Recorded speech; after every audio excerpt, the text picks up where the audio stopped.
এবার দক্ষিণবঙ্গের জন্য আসছে নতুন সুখবর। পদ্মা সেতুর চেয়েও দৈর্ঘ্যে প্রায় দ্বিগুণ সেতু পাচ্ছে বাংলাদেশ, অথচ খরচ হবে পদ্মার তুলনায় অর্ধেক। জানা গেছে, অন্তর্বর্তী সরকারের প্রধান উপদেষ্টা ডক্টর মোহাম্মদ ইউনূস খুব দ্রুতই বড় কোনো ঘোষণা দিতে পারেন। প্রশ্ন হলো, কোথায় হচ্ছে বাংলাদেশের দীর্ঘতম সেতু? কবে শুরু হচ্ছে এর নির্মাণ কাজ? ভারত, চীন নাকি জাপান? কার হাতে পড়বে এই সেতুর নির্মাণের দায়িত্ব? বাংলাদেশের একমাত্র দ্বীপ জেলা ভোলা, যার সাথে দেশের মূল ভূখণ্ডের সরাসরি কোনো সড়ক যোগাযোগ নেই। একমাত্র সম্বল নৌপথ। বাস ও ট্রাক নিয়ে যাওয়া আসার একমাত্র পথই হল ভোলার ভেদুরিয়া ও বরিশালের লাহারহাট ফেরি সার্ভিস। ওয়ালটন আবারও মিলিনিয়ার অফারে ওয়ালটন ফ্রিজ কিনে আপনিও হয়ে যেতে পারেন মিলিয়নিয়ার। তাও আবার ফেরিঘাটে গিয়ে অপেক্ষা করতে হয় ঘন্টার পর ঘন্টা।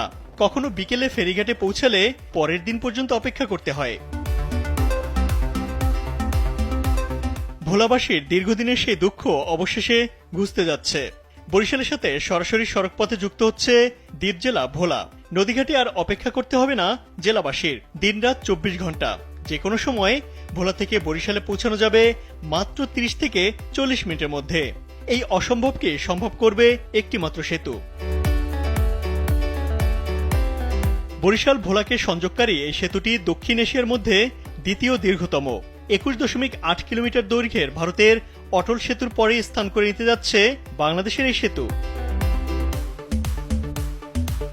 বাংলাদেশ সেতু কর্তৃপক্ষের নির্বাহী পরিচালক মোহাম্মদ আব্দুর রউফ জানান, ভোলা বরিশাল সেতুটি প্রায় 11 কিলোমিটার দৈর্ঘ্যের হবে, যা পদ্মা সেতুর প্রায় দ্বিগুণ।